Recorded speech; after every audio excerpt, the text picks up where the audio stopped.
Hello everyone, and welcome back to another wonderful Demon Souls cut content conversation. Thens, you're back.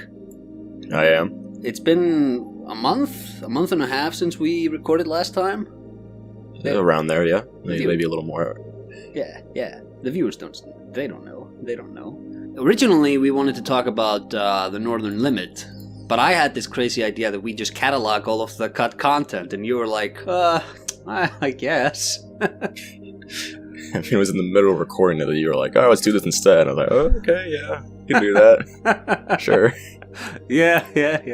But I think it turned out pretty fun. It was pretty good. This time, however, we're not doing the should have been cut, good that it was cut, or whatever format. This time it's just a more on straight conversation about the Northern Limits. So, to the uninitiated, what is the Northern Limit? The Northern Limit is, well, most people see it as a 6th archstone. Destroyed archstone in the Nexus. Internally it is MO7. It is the kind of cut map for game releases. I don't know. I feel like people already know what it is.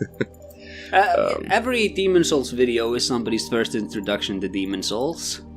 That's true. Hey, look, if you're watching like a cut content video for Demon Souls and that's your introduction to the game, what are you doing?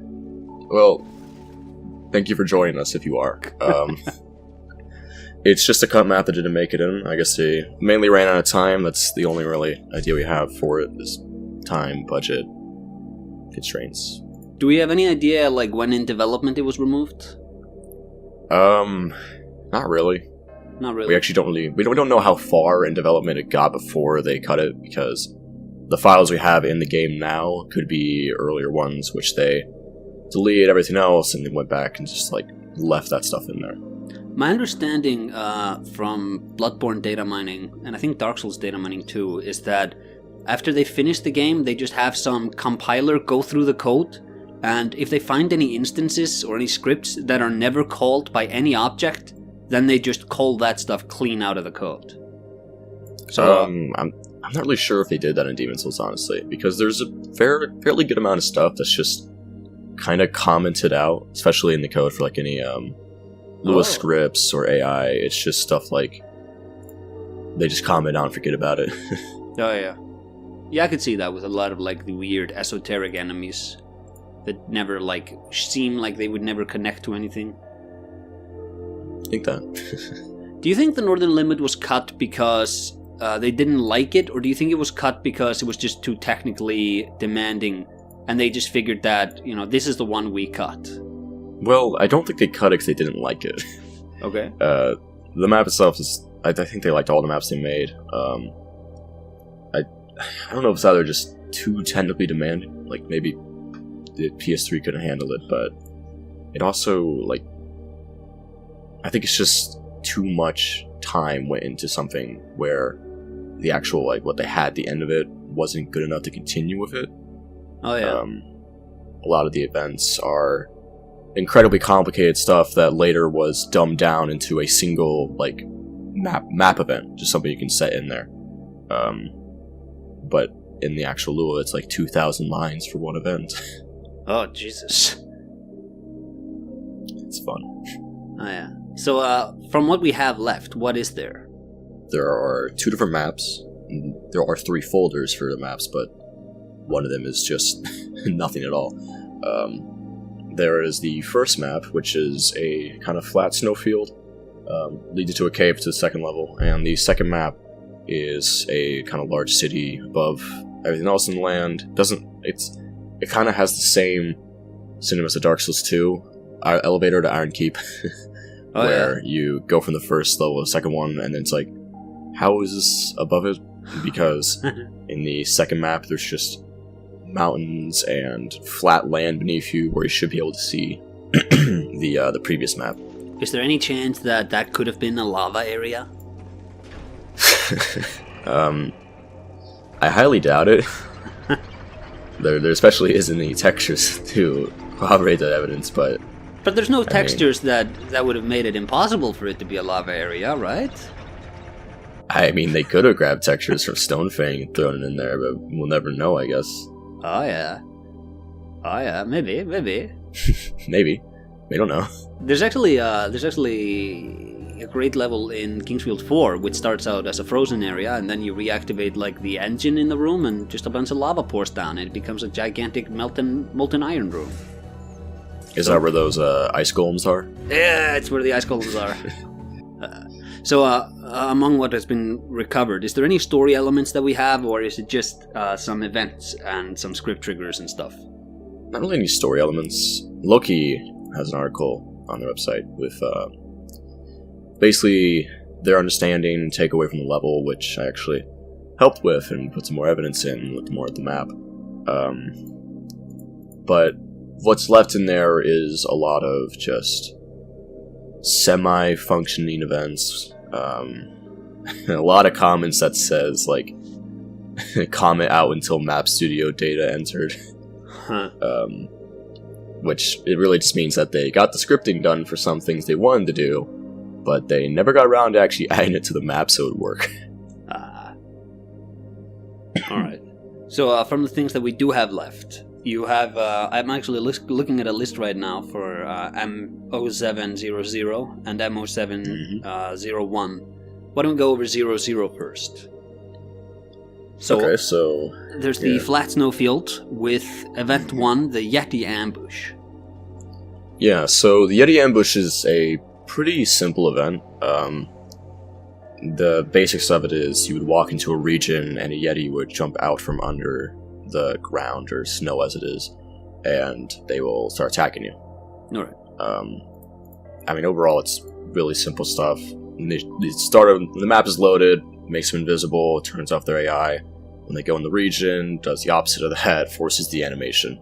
There's only one call for that, and the entire level there's only one Yeti ambush near the start of it. But I mean, it's interesting. Yeah? Interesting that it's also just one. I would have figured this is something that, you don't... I don't know. Actually, Demon's Souls has a lot of those sort of one-off instances. There's a lot of good sort of scenario direction there. Yeah, for instance, like the miners in Stonefang, like the one that throws, like they throw rocks at you from the beginning, or even later in the level when they throw a rock at you again. Yeah. When I read the words Yeti Ambush, I immediately go to Planet Gremlik in Ratchet & Clank 2, where I just have, like, that was my Vietnam, trying to get all the moonstones. So many Yetis. Okay. Event number 2, snow collapsing beneath the player. Yeah, so across the entire first level there is a kind of river, I suppose. Not really a river. But it's a thin sheet of snow, which they're all objects, of course, so not actually map pieces, where when you walk over them, or into a region actually, they will collapse and you will fall to the ground into a little underground area. Alright. And this underground area, how expansive is it? Not really. It's really just like it's a straightforward path to get out of it. There's slight changes in elevation where you go up little hills, but it's all like stone structures. The only interesting thing about the underground area is there's like, since you're in a cave, there's holes where you can see further out into underground, and there's cities that have been buried beneath the snow. Oh. So it's a good set piece, but it is very broken, so... Do we have, so we still have those cities? There's still map pieces of them existing in the map. They are there. You can't go to them, but they're you can see them. Pretty expansive.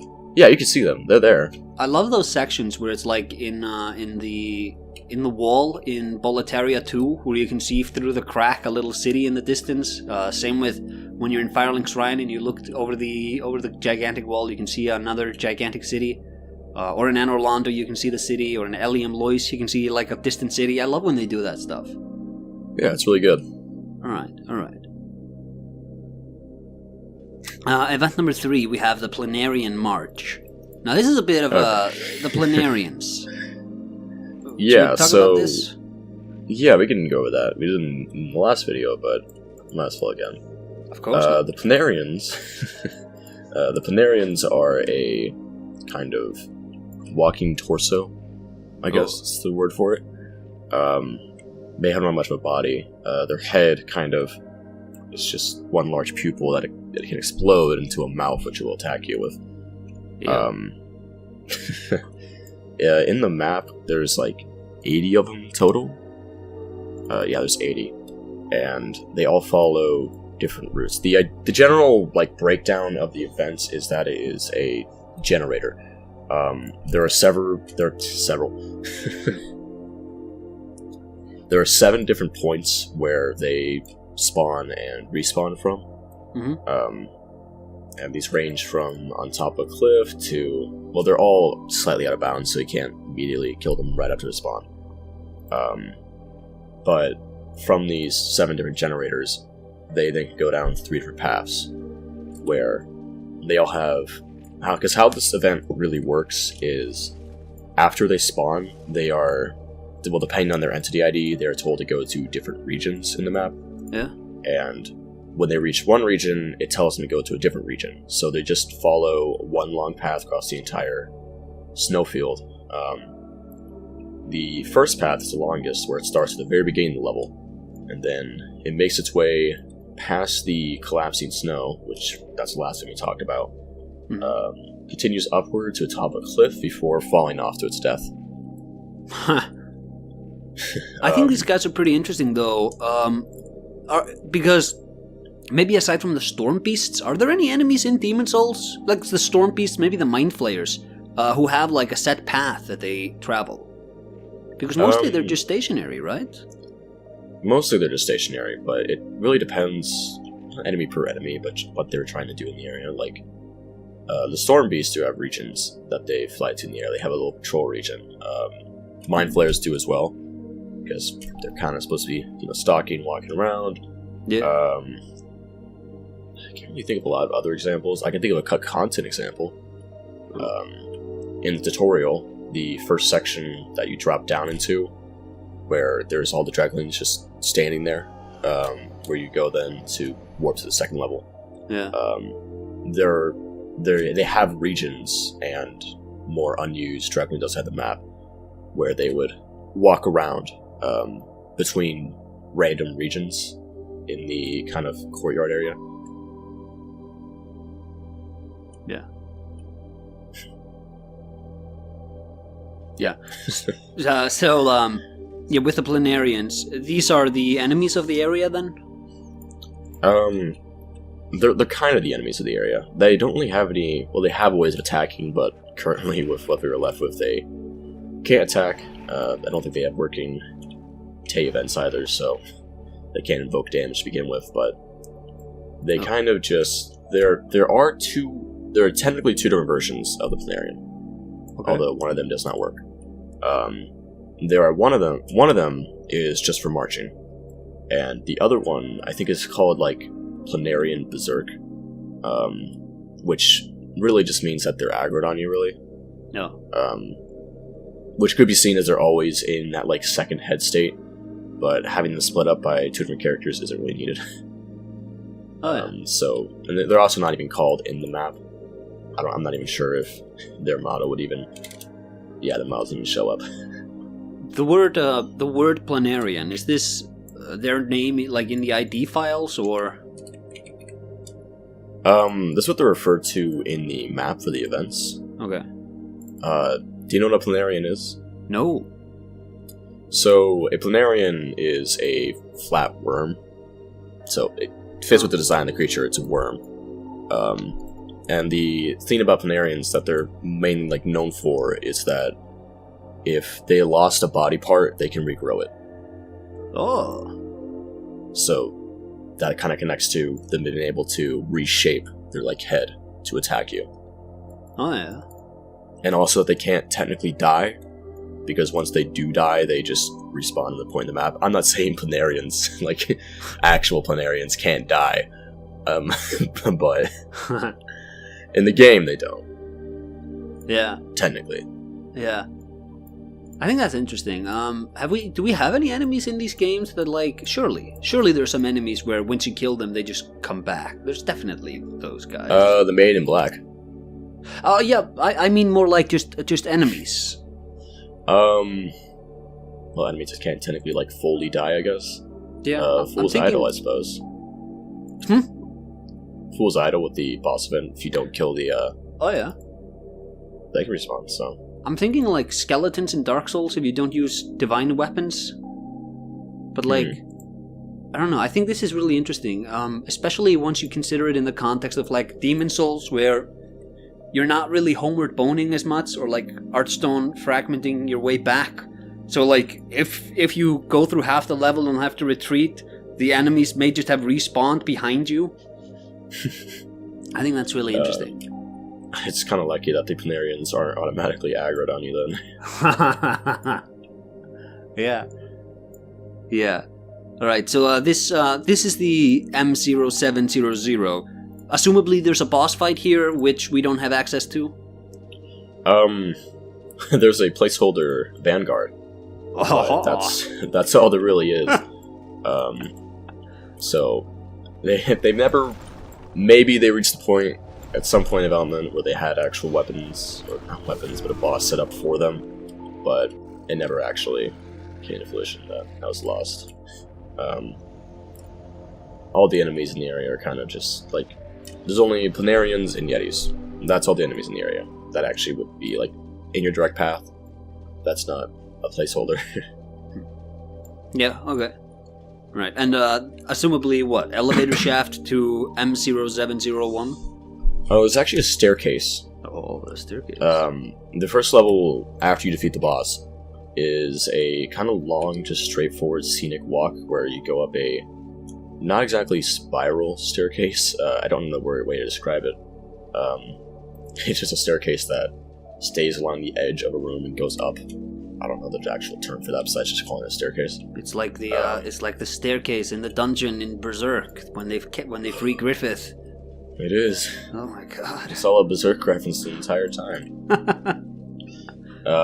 That leads to one final, just long upward staircase, which is nowhere near reaching the second level, actually. But that's okay.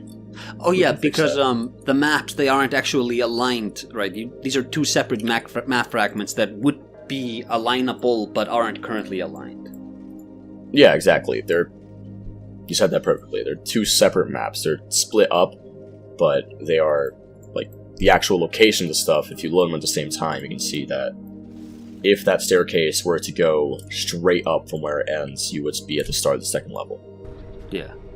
It's like how the Nightmare Frontier in Bloodborne is, like, inverted from how it was designed.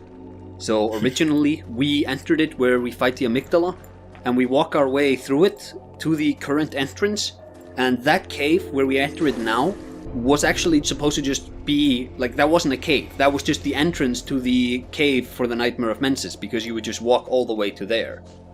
Did you know that? Actually, I think I remember hearing that, but I am not as caught up as Bloodborne stuff as I should be. It's the lesser Demon Souls. Yeah, many people say that. Yeah. So, M0701, this is a large city above everything else. When you say city, are you talking like interiors, houses and stuff, or? I say city because I think it's the best way to generally describe it. Okay.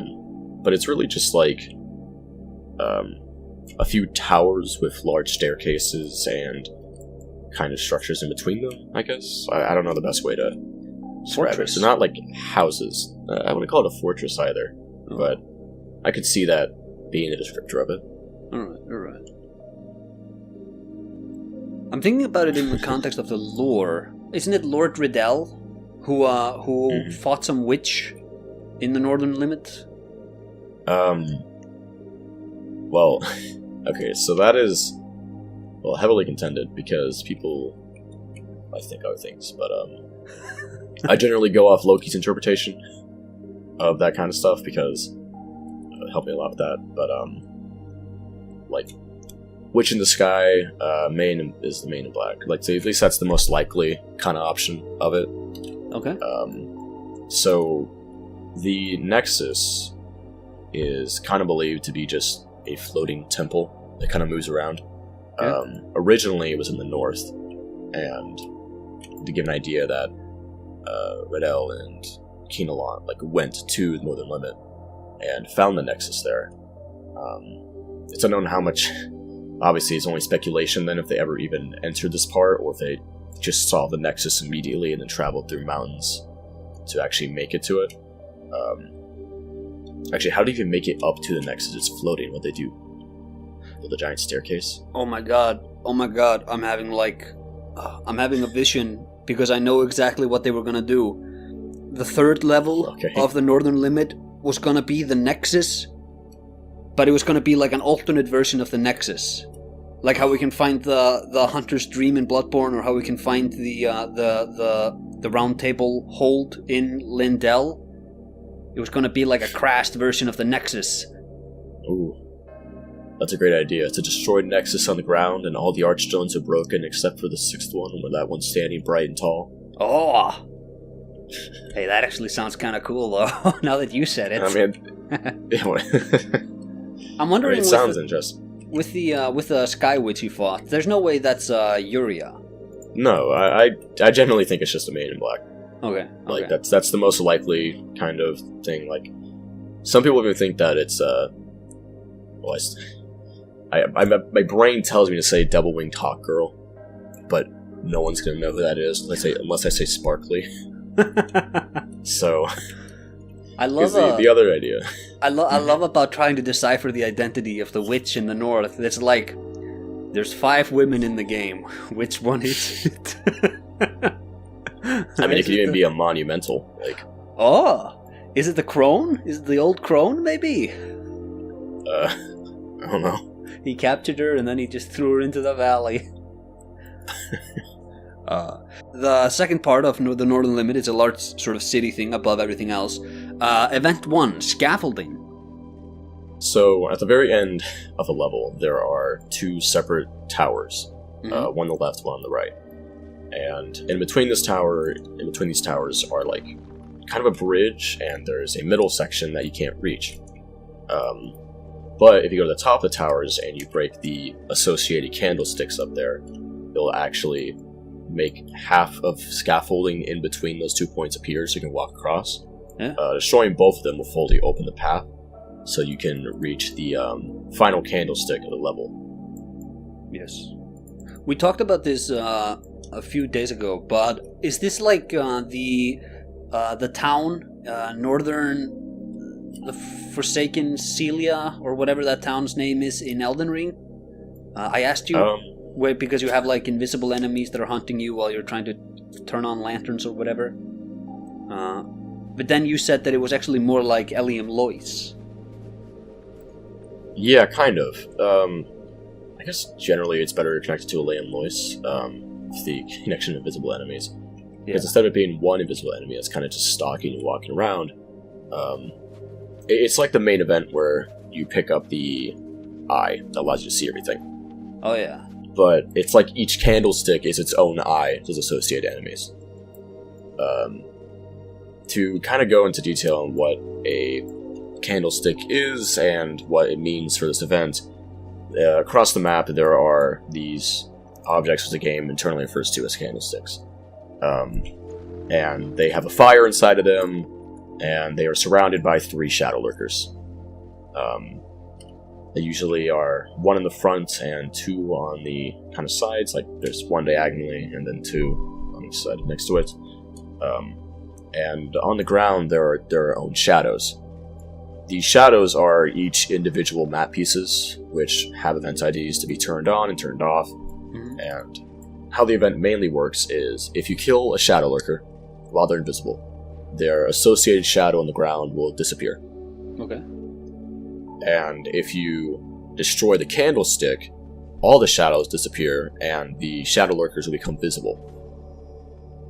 Ah. So the idea of getting, in Eliam Lois to get the eye to turn and feel the enemies visible, is kind of scaled down to every single individual object and those ones they are tied to. So if you break it, it destroys the shadow and it makes it visible. Okay. And that is used basically all across the map. Every single enemy encounter that is currently in Northern Limit are all shadow lurkers. They are just enemies standing still around objects, and they can't even run after you because their nav mesh is broken, so they kind of just stand and look at you. Are the shadow lurkers, are those guys, do you think they were originally designed for the Northern Limit and then moved into the Shrine of Storms, or? It's honestly really hard to tell, because at some point in development, they were definitely meant for at least this area and this event. Mm-hmm. The Shadow Lurkers in Shrine of Storms, although they are kind of a resurrected soul around a skeleton, although it is hard to tell in the Shrine of Storms itself and up close in the model, you can see bones. Like in the concept art, there are bones. They are like basically a demon inhabiting around a skeleton that built its own form and is using it as its and is using its skeleton as its bones, literally. Okay. Now, if they were originally meant for this area, I don't really know. I think there's a lot of evidence for saying that they were at some point meant to be the main, like, kind of, at least for this one event before they were moved to the Shrine of Storms. But it's speculation at that point. Alright. So yeah, you would just interact with these candlesticks, and then you would destroy their associated enemies and assorted phenomena. Do you think that includes like opening up shortcuts and stuff, or? Well, the final candlestick is at least presumed to be for the boss. Okay. Because you could hit because currently the final candlestick, it has shadow lurkers around it, but it is in a unreachable area, and before that point, you can walk straight to the boss room. Oh yeah. The entire level, you can actually just start from the very beginning, make your way down to the main, like, walk forward courtyard where you can split to your right. And if you just walk straight forward, you make it to the boss. There's nothing blocking you, nothing in your way. It's like Breath of the Wild. Or like any Dark Souls map. Or like any Dark Souls map. But the general idea of, like, at least I'm interpreting it, is that you'd have to... This is speculation at this point. This is just, like, there's no real evidence to show this. There are events for a boss door being opened or destroyed, but it's not actually tied to the specific object. My current understanding is that you would break it, and then something in the way would disappear, or just be moved somehow, and then you can enter the boss room. Okay. Do we know, do you still have the boss room? Yeah. Is it like, what does it look like? Is it just a big arena, or? A tinfoil cave. Excuse me? So the texture is really bad. Oh, okay. It's supposed to be like, kind of, well, it's supposed to be. It's like an icy cave underground. It's very small. It's the vanguard that stands as a placeholder is about as tall as the ceiling. There's actually another cave beneath them, because the map is really like, you can see placeholders, what used to be there beforehand, because they kind of just dragged the model downward. And the cave used to be even smaller before they made it actually, playable. And it's very bad looking. It's kind of just a oval where they put a vanguard in it, and the texture work is very glossy and very beautiful. Probably one of the best models in the game. You don't have we don't have the actual boss that used to be there. Nope. Placeholder all the time. Placeholder all the time. But do you have any idea, like, some educated guesses about what we might have been fighting there, just from the general layout of the area? I mean, I don't think the layout corroborates any evidence to it. No. Okay. For what could have been. If anything, if you're going by the enemies of the area, you could just imagine it's a big shadow lurker or something, because I don't know. Oh, yeah. Going through an entire level just to fight a bigger one. That's never happened before. Shrine of Storms. That was cool, though, so it's okay. Oh, yeah. The Storm King, Storm King is pretty cool. It's like a jet. Yeah. It's like a gigantic sort of jet. Yeah, I actually just finished making a video over, because I just started a series looking at all the weapon models in the game, kind of just going over that stuff. Yeah. And I just finished one over the like swords, large swords, and very large swords. So. All right. Everybody, my channel. get watching. Link in the description. Yep. Follow me on YouTube and Twitter, and follow me on Twitter too. No, only follow me. He doesn't need it. What? What? But we also have, I forgot, I kind of jumped over things here. In Event 2, we have corpses that glow. This is just the this thing is lootable signifier, right? Yeah, I think there's something which says, like, it is supposed to be of higher rarity, I think, but that may be an early concept idea that was never actually pushed forward at all. Mm-hmm. They're really just item corpses. That's all they are. They're associated, like, they're right across from each other on the map. Mm-hmm. One of them is actually in a point where you can't reach it, because instead of fixing their model, they just cut the connecting point off, so you can't reach it anymore. So it looks great if you don't get close enough and realize that the model is really f***ed up, and if you look down when you're on a staircase, you can see straight through it. That's okay. Yeah, I'm gonna have to censor that, but yeah. What are you? You swore! Oh, sorry. I'm gonna have to censor that. I didn't realize. It's fine. It's fine. But, so yeah, this is everything we have lingering in the code from the original Northern Limit? Yeah, just about everything. Alright then. So, having compiled that stuff, compartmentalized all of that stuff, what are you working on? Restoring it. Restoring it. And, that's my main thing. How much, like, I would imagine you want to be as faithful to the original vision as possible, but this is really just, like, skeleton, early build stuff you have here. Yeah, it's kind of hard to remain, like, completely faithful to what is in the map currently. As much as I'm trying to, like, obviously, I'm not going to rework the first level and make it not a snowfield anymore. It's going to keep that part of it. I'm not going to try to get rid of any of it. Alright. But currently, these levels aren't exactly designed the way that FromSoft does encounters.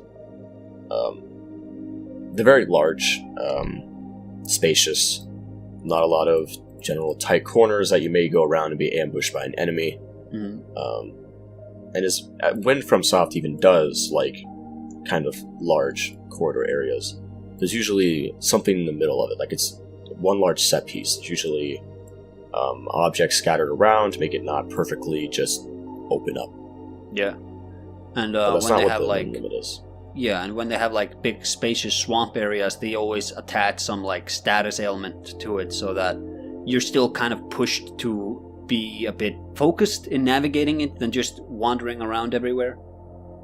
Yeah, like, exactly. Even in big swamp areas, they still kind of make the player automatically go towards a set path where they're walking on the ground and not actually in the swamp. Yeah.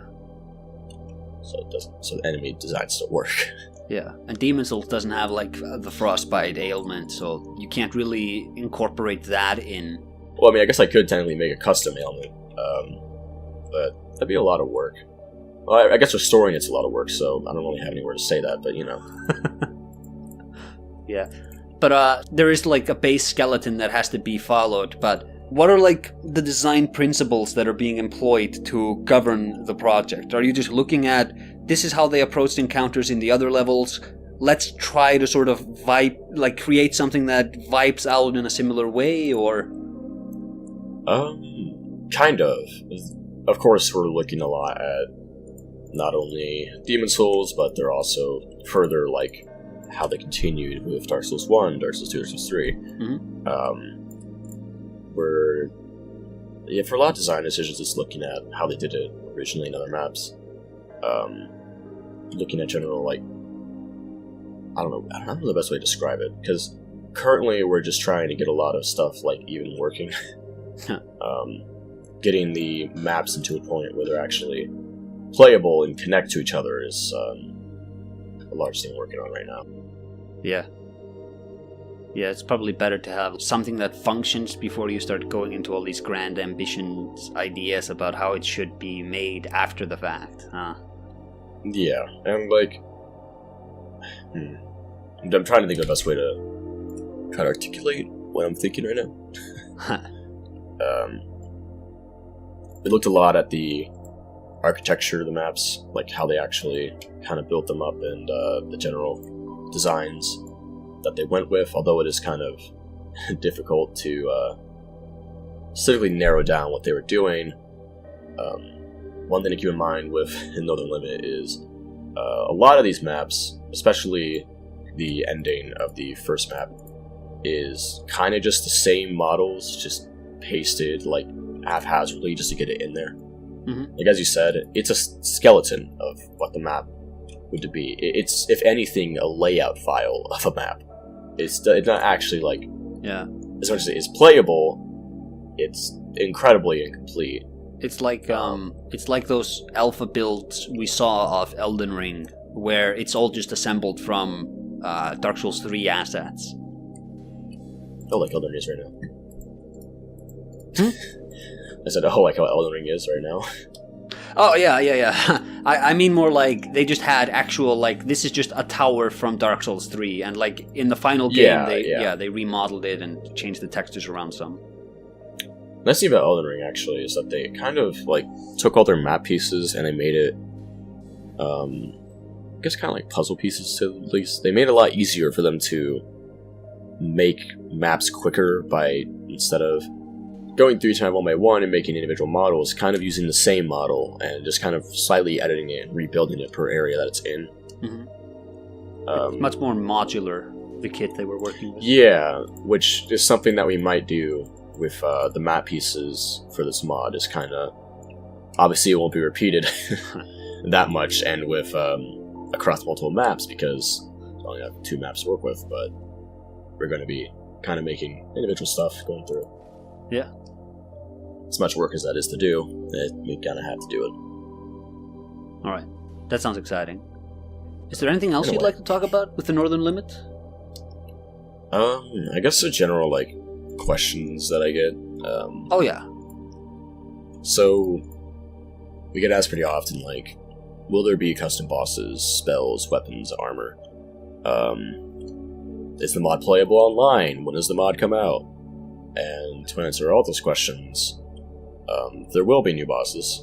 That's one thing that we plan on spending a lot of time working on. There will be new spells, miracles. Incorporating those into the map is something that we have a lot of ideas for and how to actually get them, but of course I don't want to talk about them too much because I'd rather have people experience it and not just kind of be told beforehand, like, oh, this is everything here. Totally. It's really difficult, actually, for any sort of modding thing that I do, for me not to just share literally everything. There's so much stuff I've been working on where I want to share it, and I can only really show what I've been working on to like 4 people total. Yeah. But that's okay. There will be new armor and weapons. How we actually incorporate that, I'm not entirely sure, but that's something that I want to add. How hard? How hard is it to, like, if you want to make a new sword or a new helmet? Mm-hmm. Can you just copy an existing helmet, change the model it calls on, change the item description and its defense values? Is it that simple, or? Well, there's a bunch of param edits. Okay. Obviously, like I need to edit a bunch of how I think it's called equip protector param. I need to edit all that so I can get actually like. That's one part of it. The model itself, you are kind of right. You can take like an already existing model and just edit to a point where it's something completely new. But that's just not even that bad. It's like you have weapons. Taking a lot of dummy points from weapons already existing in the game and just throwing it on a new weapon model you made is kind of just the way you do it. Like, yeah. That's how you port weapons from other games, is you take an existing one and you throw the dummy points on it. Alright.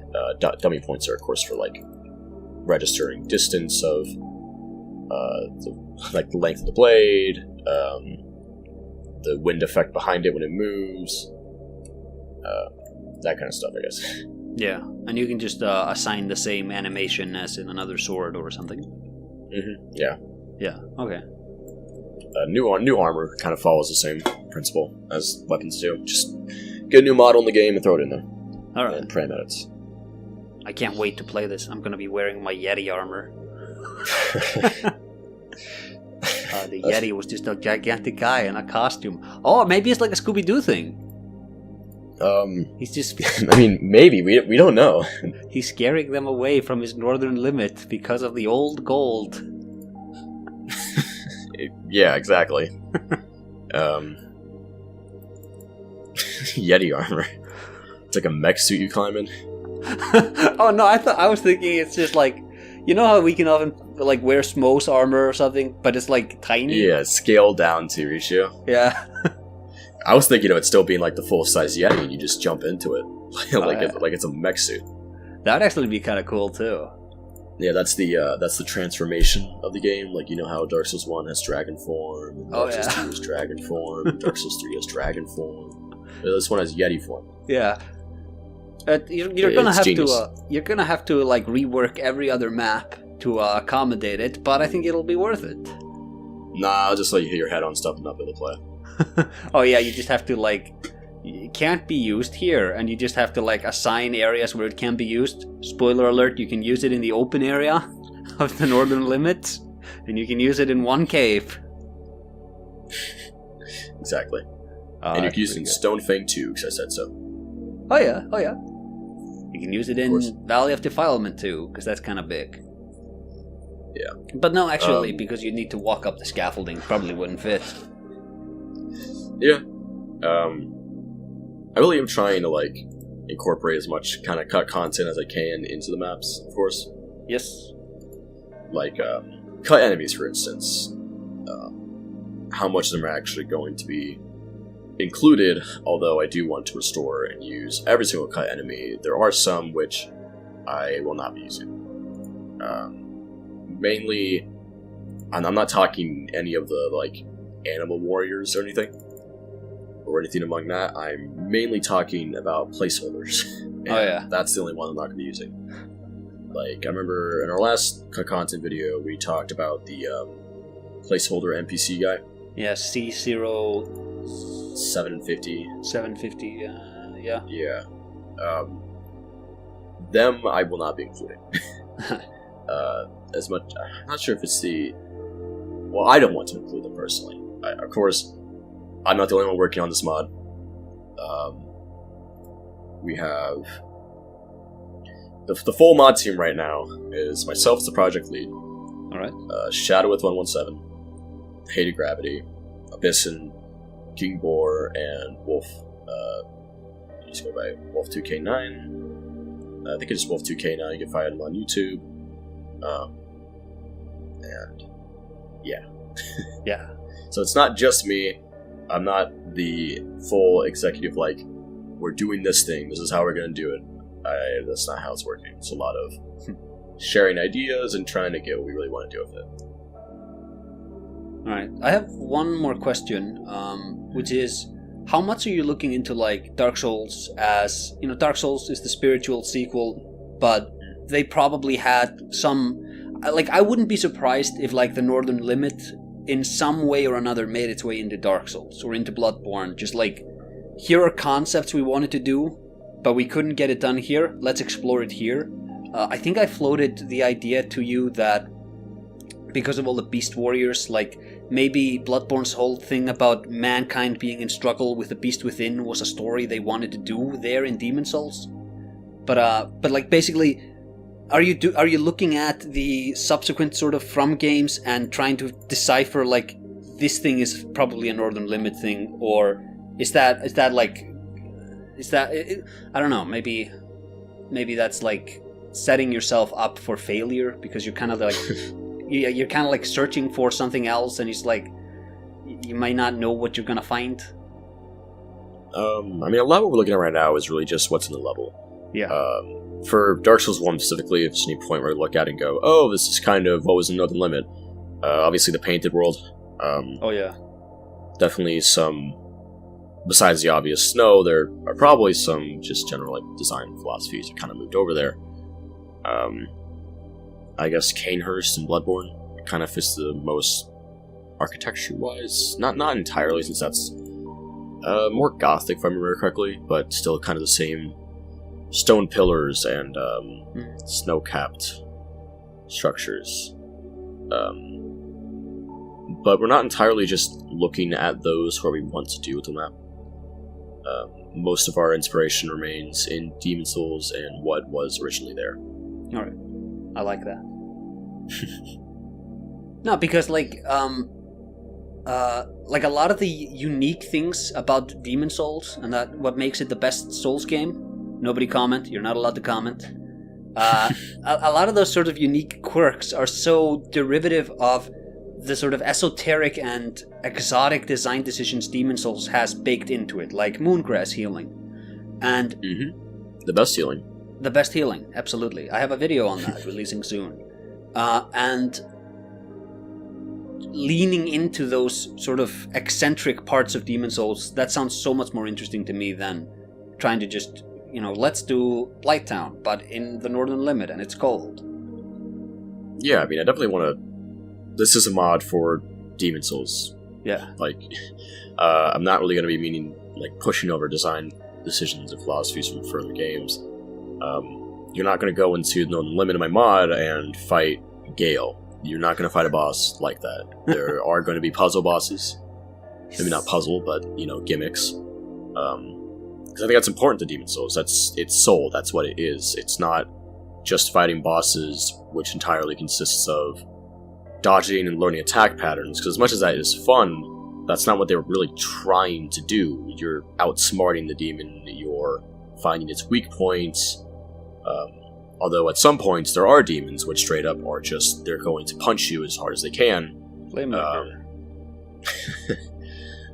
But even with those kind of enemies and bosses, I still feel like they kind of have their own gimmick to them.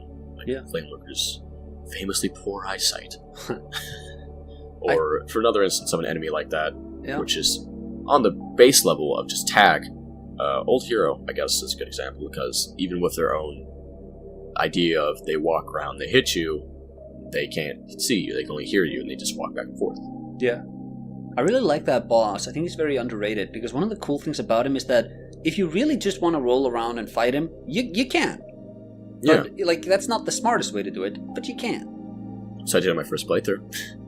I think I will probably die to him 12 times before I realized his gimmick. I first tried him. I first tried the Capra Demon. I see so many comments about the Capra Demon. I think I've died to him literally once. He's not that bad. He's not that bad. I don't get it. I mean, it was the dogs, but... I think I only died to him a few times. I had a friend who farmed for 3 hours, just souls level up so he can fight Capra Demon, because he died to him so many times that he just farmed basic hollows for hours. Yeah, he did that. My bro, you can just go somewhere else. There's so many places. He didn't want to. He wanted to kill that boss. And he did. Hey, you can't argue with that. And then he got this Y-hander, and it's all he uses now, which I have to respect that. Yeah, when you find the best weapon in the game, when you're feeling it, you're feeling it. I mean, obviously the best weapon in the game is the Bastard Sword and the Shodel. But that's just my opinion, You like the Bastard Sword over the Zweihander? Oh, I love the Bastard Sword. I like the Bastard Sword in Demon Souls. I feel like with the Zweihander, I think Dark Souls is so much more fantastical than Demon Souls. So once you have the Zweihander and it's just this insane weapon, it fits that game better, Yeah, I mean, even the Greatsword in Demon Souls, the Zweihander counterpart, it's kind of just a big sword. Yeah. It's not as fantastical because it's really just, this is one large hunk of metal. Hit people with it. Yeah. But, I mean, Demon Souls does have its own legendary weapons. That's part of its theme, Moonlight Greatsword, Israel, Dragon Bone Smasher. Exactly. The last time I played Demon Souls was the Dragon Bone Smasher run I did, and I beat King Alant with that thing. My trick was that I had gotten to just such a ridiculously high level that he basically couldn't... Like, he would need to de-level me like 20 times before he stood any chance. Now, by King Alant, you mean the slug, right? Oh yeah, of course. There's a fun fact about that boss where... I've been saying this a lot recently, I haven't actually talked about it a lot, but its AI is 10 lines of code. The slug. It is... yeah, it's only 10 lines. Because all it is... Well, the thing is, in their AI, they have a thing, like... What makes the most sense for this game, of course, and kind of how it's just written, is that when you're attacking an enemy, or when they're trying to figure out what they want to do to attack you, it will generate a random integer. Okay. And it goes like, if it's between this number or below, do this thing or do this thing, right? Yeah. In the King Alant AI, it generates 2 random integers. And it only uses the first one. So it just generates a random integer for no reason, and it doesn't use it.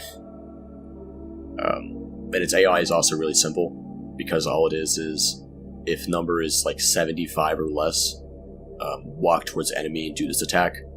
And if it's anything else, walk towards enemy and do this attack. And then there's a second call, which is another checking if the numbers like a different thing, and then it's only just do this other attack that's slightly more rare because of it. Does the narration not come from the boss object? Is that like generated somewhere else? I think it's tied to the entity ID of the character, so it doesn't actually matter if it is King Alant, or if it's the main in black, or if it's a Dregling. They'll always have the dialogue. Oh. I actually don't remember. It might be tied to a region in it, but I think it might be tied to a region, and then in the Lua for the map, it just has a like play next line thing. You know, that makes sense, because you can get the Bloodletting Beast in the Chalice dungeons to start talking with Patches' dialogue. Because, like, Patches is the merchant in the Chalice dungeons, so he's the only NPC who actually has dialogue there, but the Bloodletting Beast had dialogue, so when the Bloodletting Beast is searching for dialogue, Patches' dialogue is the only dialogue he can find. That is weird. Yeah. Interesting, but really weird. Yeah. That this goes into the whole, like, Bloodletting Beast is Lauren's conversation. Oh, yeah, definitely. Yeah. Bloodletting Beast is pretty cool. Oh yeah. The big. Lawrence is my favorite boss in Bloodborne. Is it? Yeah, it is. I think I'm weird for that. Is it because of his big punch? Maybe. I think it's mainly just the song. I love the song. Oh yeah. It is my favorite. And the boss isn't even that bad. Like, yeah, it's a bit annoying because of lava, but I mean, it's fine. Oh, I'm sorry. I thought you meant the Bloodletting Beast was your favorite boss. No, I mean Lawrence the First Vicar in the DLC. Yeah, I love that fight too, because it's like you chop him in half and he's just like completely pathetic, dragging himself on the ground. I love that stuff. I live for that. Yeah, stuff. it's great. It's beautiful. And the song is great too. Mm-hmm. It's just great. It's like Venator. It's like crazy. Yeah, blood. Give us the holy blood. Yep. You know, I think going back to our talk about like the eccentricities, or however you actually say that word, of Demon Souls, I think Red Dawn is probably the most Demon Souls boss in their subsequent games, because he's like, that's a gimmick boss that just works so well. This is like, yep, you're summoning an army to fight this thing. Go nuts. I mean, yeah, it's because it takes the design philosophies of their later Dark Souls games, Mm-hmm. and the original designs with Demon Souls, like it, as you said, it's still just a normal fight, but it's also summoning an army to fight them with. Mm-hmm. So, yeah. Yeah. That's right. Correct, opinion, I don't know. Alright then. So is there anything else you want to talk about before we sign off? We got on a rant there, but I don't think so. I think that's basically everything. That's fine. People love the rants. Maybe they kind of forgot the video was about Northern Limit for a second, but that's okay. Yeah. Anyways, damn, we almost made it to an hour. If we could have just fathed for 2 more minutes, we could have gotten to an hour exactly. But alas, I can walk away from my computer, and you can just talk for like 30 minutes if you want. For 30 minutes. Yeah, and then you just like cut down the random dialogue. Just trim it a little bit. Oh yeah. You can just pretend I'm there when I'm not responding. I could edit the audio, and then I could just add like a little bit of break in between every single instance of one of us talking, and it'll come out really disjointed, but I'll make it. Make it sound like this horrible delay. Yeah. Look, I'm not hurting for ad space that bad. It's fine. You can edit me where it sounds like I'm interrupting you every time you talk. Oh yeah. And then I have to like, I begin talking and then I put you in and I'm like, I stop and then you stop and then I repeat what I was gonna say from the beginning again. Yeah, and we do that every single time. Now that's how you make a good video. That's how you make a good video. Vince, yes. Where can people find you? You can find me on Twitter at Thens_DES and same place on YouTube at Thens_DES. Alright then. Tweet a lot about modding, tweet a lot about cut content, make a lot of videos about modding and cut content. Awesome. There will be links to both of your channels. And I'll probably link to your Northern Limit project collaborators as well. Okay. People want to check that out. Stuff. Some of them don't have social media, but I'll send you what I got. Yeah. I think this is probably the most exciting thing in the sort of FromSoft modding community right now. I'm very happy you think that. Yeah. But like, I'm a freak, so I don't know if you should really value my opinion on this. Okay. No, I think it's. If you say so. I think it's so cool because Demon's Souls is the least accessible out of all of these games, and I think it's so cool that like it's getting some love too. It's not being just forgotten just because it's locked on a now long since discontinued console or whatever. I'm not gonna let it die. It's never die. It's gonna stay there. Nope, it's gonna stay there. It's gonna revive. Just don't even fear your lies. Awesome. Lance, thank you for being here. We managed to hit the 1 hour mark. It's incredible. It's insane. Now, if you don't cut anything out, then it will stay that way. Maybe just have like a really long outro. Then they'll 100% make it. Yeah, like people, if you're listening to the video and you were like, why didn't he cut any of the coughing out or whatever? It's because I needed these delicate extra seconds to fill it out let them know at the I'm sick. No. I'm wondering, do you want to come back, like, maybe in a few years when there's more progress to update us on the mod? Sure. I guess we can do that. Why not? Awesome. I'll be fine. In the business, we call that, putting your foot in the door. I don't think that's so you'll have the exclusive interview once the mod is finished. Yes. Thanks, everybody, for watching. Bye-bye.